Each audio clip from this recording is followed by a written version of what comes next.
Hello, everybody, and thank you so much for coming to Ignite 2020. This session this evening is all things animals, business, and communications. And I want to just give a shout out and a thank you to our Ignite sponsors for the All Things Animals events and sessions, Reading Goat and Delaware Valley University Alumni Association. If you need and you'd like contact information for our panelists after the session ends, they have all agreed to connect. They're willing to be in touch with you, and we in the CSPD can help. Just email cspd@delval.edu. So without further ado, I am going to give our panelists the chance to introduce themselves and just share a little bit about what you do. So why don't we do this? We will start with, on my screen, we'll go Rachel. We'll see if Logan's technology is working. We were having a little bit of tech issue before. And then we'll go to Connie. And I just want everybody to know Connie is actually our Reading Goat equestrian representative. We're really happy to have her here today. Our sponsors. So thank you. Thank you for having me. Yeah. So Rachel, yeah, a little bit about yourself to start. Sure, yeah. So I graduated from Del Val in 2016. I was a media and communication major, and I minored in equine business management. I have spent a lot of my time after graduation working for different organizations, doing a lot of community events, marketing, particularly social media marketing. And most recently, I just joined an equine company as a merchant assistant for them. So I'm working on their inventory and connecting with their marketing team as well.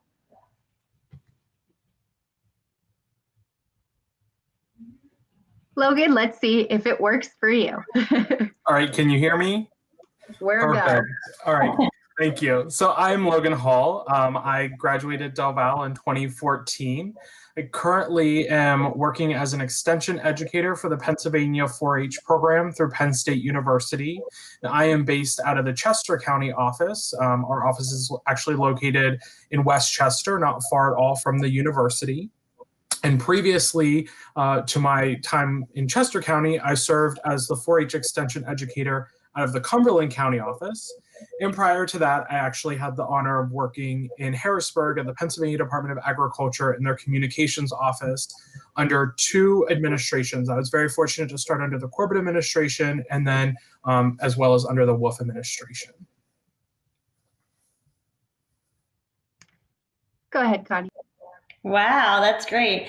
So I'm Connie DeMeo, and I am one of half of Reading Goat Equestrian, and that is a one-piece coverall that we design for riders and for women. And I just grew up in the horse industry, felt something was missing, had an idea, and started it from the beginning to the end to full production.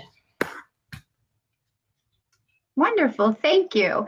Connie, I am noticing a little bit of delay, so if you want to just quick refresh, it'll let you back in. Yeah, and then we'll get going with the next question. So we'll start with Rachel again. We'll go in the same order and we'll give Connie a chance to get back in. The next question will be, or I should say the first question will be, how has your first job impacted your career and where you are today? And again, we'll start with Rachel. Sure. So I'll speak to my first job after graduation. I actually worked for a very small family-owned company that did a number of trade shows for art exhibits, textile art that used to get shipped in from all over the world to come in and travel with us on display. So working for a small family-owned business, you really kind of dig in and do anything that needs to get done. So we did just about everything from, hiring staff and, presenting this artwork and things like that to unloading the U-Haul and really just setting up the trade show, start to finish. So something that I really learned from that time is that there's certainly no work that's beneath you at any stage in your career. And, a little hard work goes a really long way, and it definitely, builds merit down the road, particularly where I am now. I was able to develop good references and good experience to kind of give my hard work some credibility down the road and for what I do now. Great, thank you. Go ahead, Logan. So for me, I would say my first job, the way that it impacted me the most in my career and where I am today, would definitely have to be that I was forced to learn very quickly. So within the communications office of the Department of Agriculture, it was working with media day in and day out, number of calls constantly, planning events. And within the position, I learned also what it's like to balance two bosses, right? So during my time there, I reported to the governor's office as well as the Secretary of Agriculture. So it's finding that balance between what both of your bosses want and finding that delicate a balance. I would say for where I am today, it has definitely helped build a different skill set than most of the 4-H extension educators. A lot of my counterparts in other counties have an animal science background or an education background, which my degree is in education, but then professionally starting out, I got a lot of experience in communications and marketing. So that allowed for the opportunity to then look at those skills differently and educate in a different way, in educating through communications and telling the story. If that's sharing the story of what a 4-H member has accomplished, or if that's sharing with a 4-H member what they could become and how they can continue to grow as a youth. Great. And Connie, I know you were coming back in. Did you hear the question, or would you like me to repeat? About our first job? Yes. Well, so I think honestly, I grew up in the horse industry. My dad was a trainer. We had horses in our backyard. Honestly, I think that was probably one of my first jobs, just waking up super early in the morning, going to take care of the horses, feed them, groom them, then get ready for school and hop on a bus. So I think a lot of my work ethic and hard work and hustle comes from taking care of the horses and almost learning responsibility at such a young age. And I think that really carried through my career, especially having to make sure you have something else to be responsible for. So it's not just about yourself, it's about others or even other animals that you work for, because they work just as hard as we do. I started working at a very young age. Again, I had the horses in my backyard, but my first job was when I was 13. I moved to New York when I was 17, right out of high school. And that's where there was a whole different kind of hustle. So moving to New York in that fast-paced environment, I had one boss that was really hard on me, but I really wanted to please him. And I think that is really how I figured out that you have to work hard to get what you want. And I always had 2 or 3 jobs, and I still have 2 or 3 jobs to this day. I have Red and Go to do real estate, and I still teach horses and take care of them on the weekdays. So it's something I love, but I really feel that just a strong, having the horses, learning responsibility, and just having a strong mentor somewhere in your life really learns and teaches you hard work and work ethic, which I think a lot of places sort of miss that nowadays. Great. Really thorough answers. Thank you. Thank you all. I'm curious if you can all answer this question as well. How has your career differed wherever you are in your career? How has it differed where you are now from what you imagined it would be when you were first starting out? And we'll go in the same order. Sure. So I would say, working back in the equine, industry on a, not a training level. So working for an equine company is really probably exactly where I'm looking to be. But I think the points up until now haven't necessarily been. So after I left working for this trade show company, I worked for an automotive dealership for a long time and worked in their marketing department, developing like digital strategy, doing all of their corporate events, all their community events. It kind of pushed me to start my own freelance business. I do social media marketing on the side for a handful of customers. I still do that. Just like Connie, I have a couple jobs. It's just something that's part of me. I can't seem to kick it.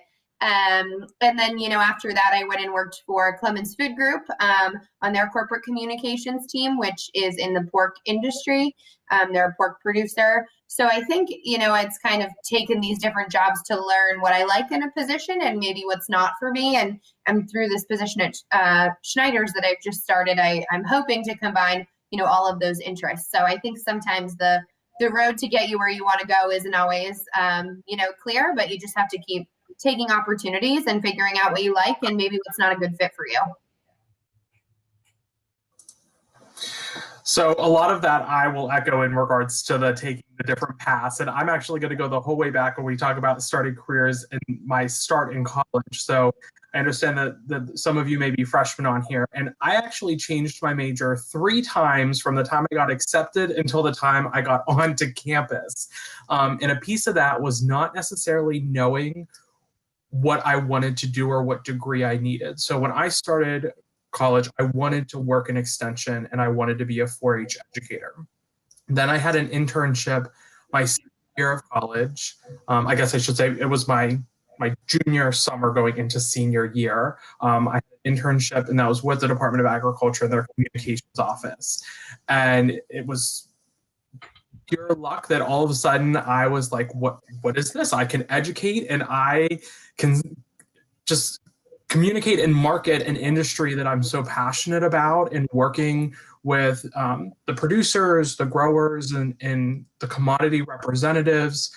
It was a huge opportunity for me. And then when the door opened in the Cumberland County office where I was living at that time, it just worked out really well that I was at a point for me that I was ready for that next step of what I was going to do. So had the chance of starting an extension, and now have been an extension and now changed offices as well. So very similar to what Rachel said. I think you never know what that path is going to be. And with each job at each position that I've been in, I just keep telling myself that it's these skills that I'm learning, and they're ultimately going to build up to the skills that I need for whatever that is one day that that I stay in. And just one last piece that I would say about how it differs and how it stays the same is for the millennial generation, I think we're also in a seat that is very different than a lot of our parents, because they typically, not always, but typically would stay with a company for 20 to 25 years. And it's okay to change jobs. Like, I think that's something that for our generation, people don't necessarily, we had to be that first one to put our toe in the water and say, just because you're getting a different job or you're changing companies, that's okay. That doesn't mean it's a bad thing. So I think that's also where it differs, just in careers as all. Agreed. And I'm a big fan of 4-H. I grew up with 4-H, so big fan. So yeah, I agree with both. I mean, I honestly, again, I've had the horses my whole life. I really thought I was going to be a trainer. And I still do train horses and teach lessons. And that's really how Red and Goat started. I was literally in New York, well, right outside of New York City at a very, very busy barn. And I was standing in the dirt in the indoor, freezing cold. And being from Pennsylvania, I had an older vintage coverall that I wore all the time. And it came with me from Pennsylvania to New York. And I grew up literally going pulling muck buckets in Pennsylvania, hopping on a 4-wheeler, doing my chores in my old vintage men's coverall. And I'm like, you know what? It works. I'm bringing it to New York. I had a few people laugh at me, but more people said, oh my God, that's the best thing I've ever seen. Where did you get that?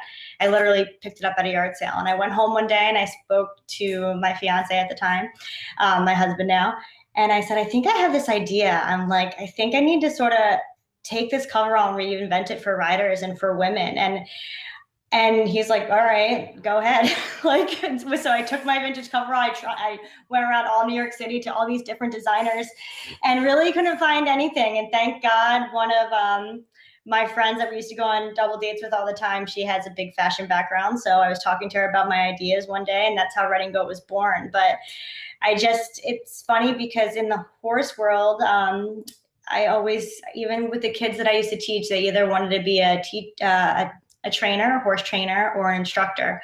Very rarely I would hear vet. And I think that's what a lot of people in this industry think that they can become. And I think that there's so much more outside of that. And it's just amazing. I mean, there's so many different jobs that help you get where you want to be, and take every opportunity, because you never know. You could just have an idea and it becomes what your career is. Yeah, great advice from all of you. We're going to shift a little bit of a gear here into obstacles and failures. And so whatever you're comfortable sharing, we'll give each of you the opportunity to share a brief example of a professional obstacle that you faced and how you overcame it. Same order. Sure.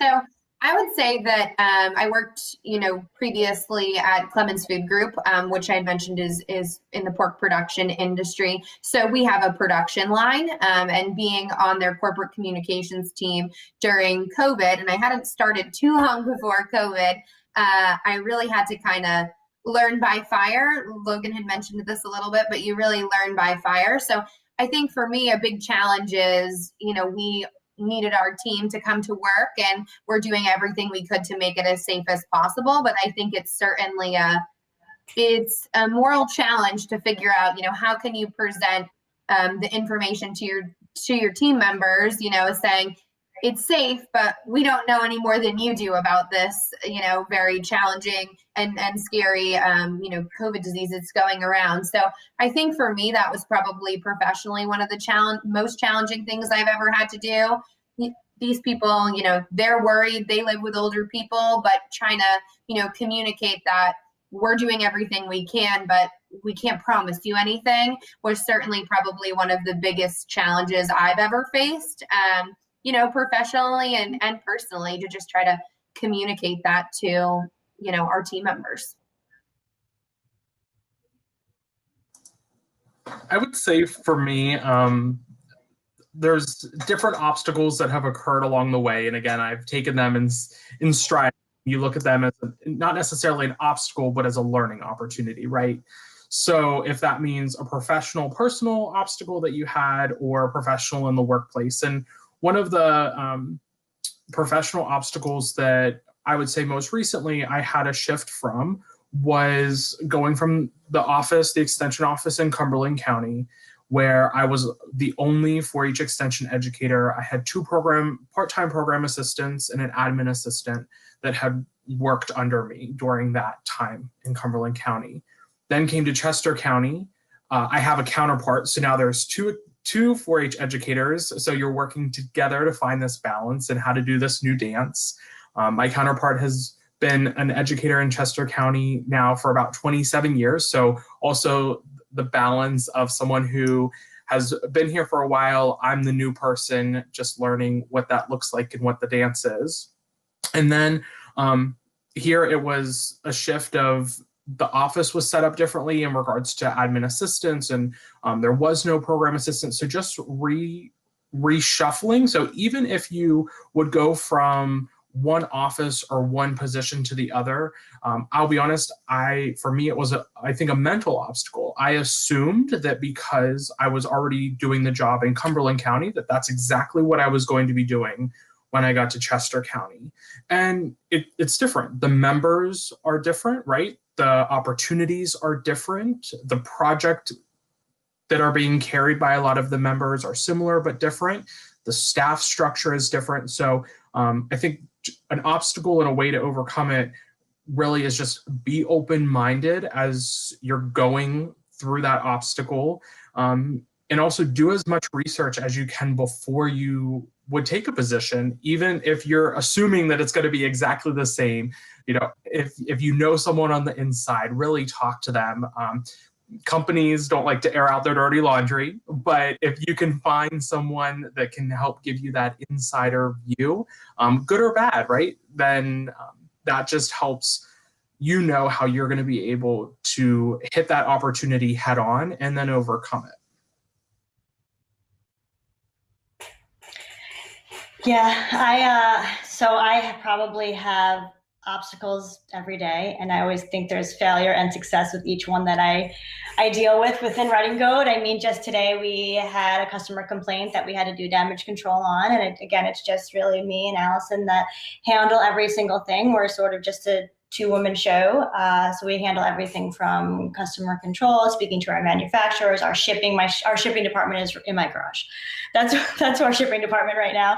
So just that. I mean, I went from not really knowing anything within the industry I'm in now with fashion, and just learning that and trying to figure out what kind of manufacturer to use. And how to get the fabrics and what fabrics are right and what works for a rider, what works for a woman. Even we dress many, many men. That we always have people, men asking for what suit size they are. So it's just every single day, I think that we have ups and downs. And I think every day we end up being on the up, and we like to be really positive within our company. We communicate. That's a big thing, making sure we're communicating to each other, with other people within our industry. We have daily meetings every day with our manufacturers overseas. So just sort of trying to find the right kind of structure and what works for you and your company, and just really being open-minded and just talking to one another is really a great thing that we do and we try to achieve. And just making sure that even though we have things that don't go quite as planned or how we want it to go, that we try to correct them and make sure it's better than when it started. And learning from your mistakes, big thing. We learn from our mistakes every single time. And I swear sometimes we'll learn from our mistakes maybe 2 or 3 times before we get it right. So just try to stay positive and keep going. Great advice. Thank you all. Now, I know we're just about up at time already. It goes by so quickly, but I would love it if, just as concisely as possible, if there is just one piece of advice in closing that you could share with our students.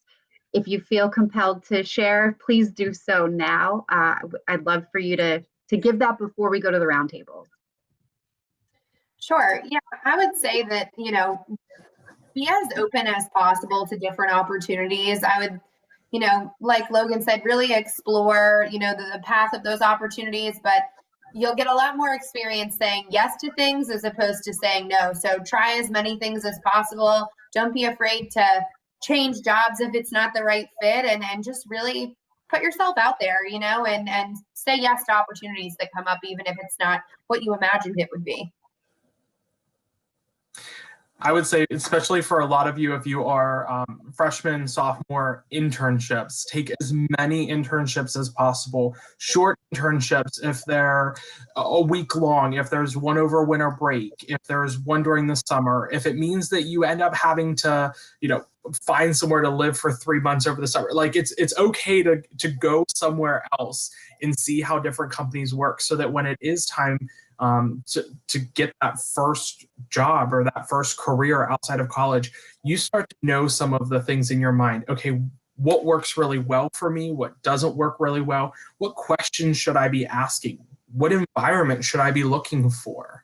So I would just say, take as many internships. Yes, grades are obviously very important, but also don't be afraid, especially at Del Val. I'm sure, and I know that it has changed since I've graduated, but I can tell you that the hands-on experience is still something that Del Val has continued to pride themselves in. So take advantage of that. Take advantage of those hands-on experiences that you can get in person.